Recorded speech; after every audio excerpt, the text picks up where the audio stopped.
É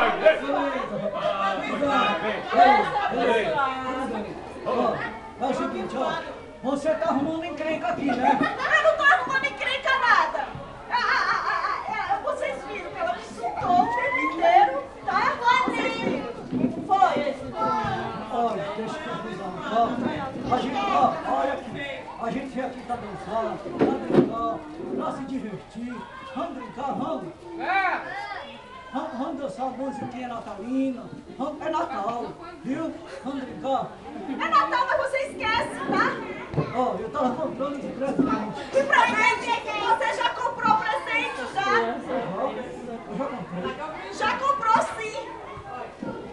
Você tá, né? Ó. Olha elas lá. Aquela lá.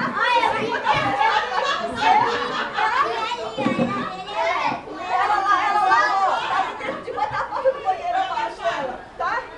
Olha, deixa confusão, viu? Você fica arrumando depois. Eu não tô arrumando encrenca nada. Você que é desse jeito. Você sofre de piloto desgovernado.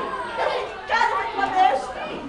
Ó, olha aqui, vamos dançar, vamos? Dançar o quê? Ó, música natalina, vamos dançar. Eu nunca vi ninguém dançar música de Natal. Você já viu? Já viu? Não. Nunca vi. É sim ou não? Ó, mas a gente vai dançar, viu? Tá bom. Mas, ó, primeiro você cante aquela musiquinha que você canta pra mim que eu gosto. Ah, tá. A música que você gosta é assim, ó.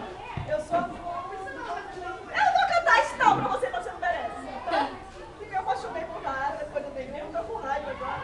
Tô estressada, tô levando. Ó, é o seguinte, ó. É o seguinte, vamos dançar, vamos. Então tá. Ó, põe o número 2 aí que eu vou botar a música de galinha. Vocês já viram a música de homem galinha? De gente galinha? Pois tem.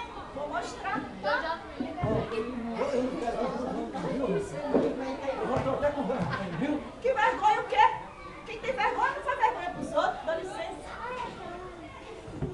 Ó, olha aqui. Pode colocar?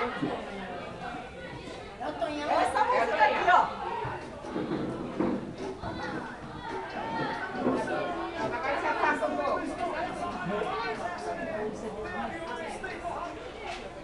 Mas só não, viu?